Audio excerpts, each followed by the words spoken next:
Mga kabradi, aminin natin. Sa Pilipinas, pag may nag-message sa'yo ng long time no see, kape tayo, hindi kape ang nasa isip mo. Ang nasa isip mo, heto na, bebentahan ako ng insurance nito. Kaya ang ending, sinisin zone natin, dinededma natin. Kasi ang tingin natin sa insurance, parang sumpa o extra na gastos na pilit na isinisiksik sa maliit nating budget. Pero eto ang promise ko sa'yo, pagkatapos ng video na to, hindi ka na matatakot sa kape tayo messages.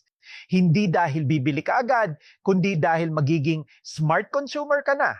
Malalaman mo na kung ano ang totoo, ano ang scam, at ano ang saktong kailangan mo para hindi masayang ang pinaghirapan mong pera.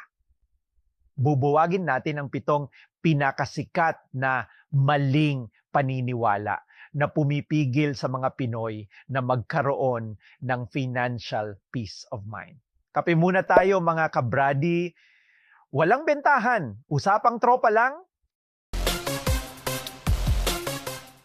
Myth number 1. Strong pa ako, brady? Ito ang logic ng marami. Bakit ako magbabayad para sa sakit ang lakas ko pa? Pero, ito ang reality check. Insurance is the only thing you cannot buy when you actually need it. Hindi mo pwedeng tawagan ang kumpanya habang nasa loob ka na ng emergency room. Pag bata ka, presyong tropa pa ang premiums. Pag lumalabas na ang mga maintenance sa katawan, doon na magsisimulang tumaas ang presyo o worse, baka i-decline ka na. You don't buy insurance because you're sick. You buy it because you're healthy enough to qualify. Yan ang tunay na smart move. Myth number 2. Single naman ako, wala akong pamilyang bubuhayin. Marami ang nag-iisip na pang breadwinner lang ito. Reality check. Insurance is not just for those with dependents. It's also protection for you. Para sa sarili mong health, income, at future. At eto pa, kung single ka tapos biglang magka-critical illness, sino ang magbabayad ng bills? Magulang mo, mga kapatid mo, kung wala kang coverage, sila ang sasalo ng gastos. Parang seatbelt sa kotse. Ginagamit mo ito para sa sariling safety mo. Ganon din ang insurance, na safeguard mo habang bata at malakas ka pa. The best time to get covered is before responsibilities pile up. You don't wait for a family to start protecting yourself. You start early so you're ready for whatever life brings. Yan ang tunay na smart move. Myth number 3. May insurance na ako sa office, sapat na yon. Marami ang kampante dahil may HMO o group insurance sa kumpanya. Reality check. Kapag nag-resign ka bukas, bit-bit mo ba yon? Pag na-lay off ang department nyo, covered ka pa rin ba? Ang company insurance ay parang hiram na payong. Habang nasa kumpanya ka, magagamit mo siya. Pero pag alis mo, isasauli mo rin. Kaya kailangan mo ng policy na ikaw mismo ang may-ari. Isang bagay na hindi nakadepende sa HR nyo. Huwag mong iasa ang future mo sa trabahong pwedeng palitan ka anytime. Own your coverage, secure your future. Yan ang tunay na smart move. Myth number 4. Mag-i-invest na lang ako sa crypto, stocks, o lupa.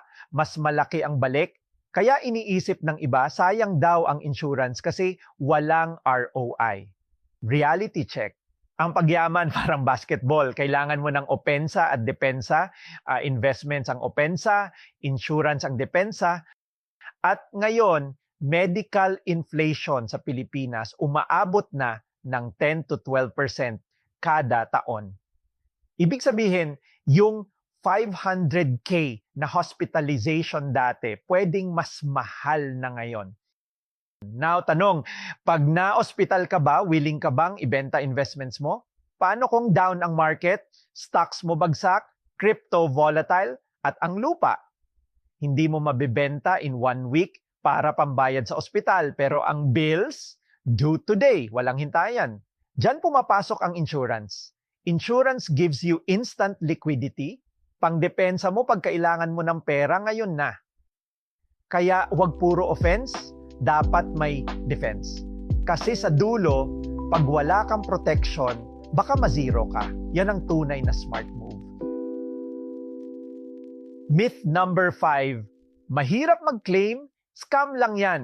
Marami ang takot kasi akala nila hindi nila makukuha ang kanilang pera.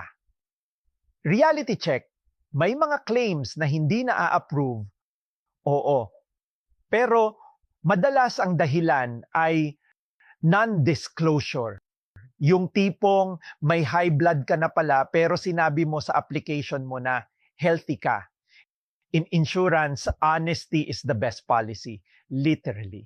Pagtapat ka sa application at bayad ang premiums mo, protektado ka ng batas. Ang mga insurance company sa Pilipinas ay regulated ng Insurance Commission. May batas na nagbabantay sa kanila. Hindi scam ang insurance, di ba? Kung tapat ka, covered ka. Yan ang tunay na smart move. Myth number 6, insurance is only for death, para sa kamatayan lang. Marami ang nag-iisip na para lang ito sa beneficiaries kapag wala ka na. Reality check. Ngayon, may mga plans na focus sa living benefits. Halimbawa, ang critical illness benefit. Pag na-diagnose ka ng cancer o stroke, ibibigay sa iyo ang lump sum na pera para pampagamot o pambuhay ng pamilya habang hindi ka makapagtrabaho.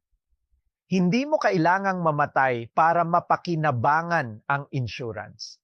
Minsan, ito pa nga ang magliligtas sa buhay mo dahil may pambayad ka sa ospital at hindi mo kailangang magbenta ng assets. Insurance is not just about death.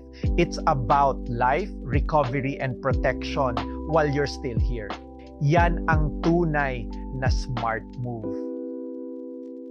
And finally, myth number 7. Mahal lang yan, itatabi ko na lang sa bangko. Marami ang nag-iisip na sapat na ang savings. Reality check? Sige, compute natin. Kung nag-iipon ka ng 2K a month, sa loob ng isang taon, may 24K ka. Pero pag may nangyari sa'yo, 24K lang ang pera mo. Sa insurance, yung 2K mo a month, day 1 pa lang, pwedeng 1 million pesos na ang coverage mo. Bank savings is for your goals. Insurance is for your risks. Hindi sila magkaaway, magkakampi sila. Savings build your dreams. Insurance protects those dreams. Yan ang tunay na smart move. Mga kabrady, tandaan, ang insurance ay hindi budol. Ang totoong budol ay ang pagsasabi sa sarili mo na okay lang ako hanggang sa dumating yung araw na huli na ang lahat. Kung nakatulong ka to sa'yo, hit that like button and subscribe. Share this with a friend na insurance allergic para mas marami pang matuto. Hanggang sa muli, this is Investing Brady at tandaan, ang pag-i-invest dapat may kasamang protection. Keep investing in yourself. Kita-kits sa next video.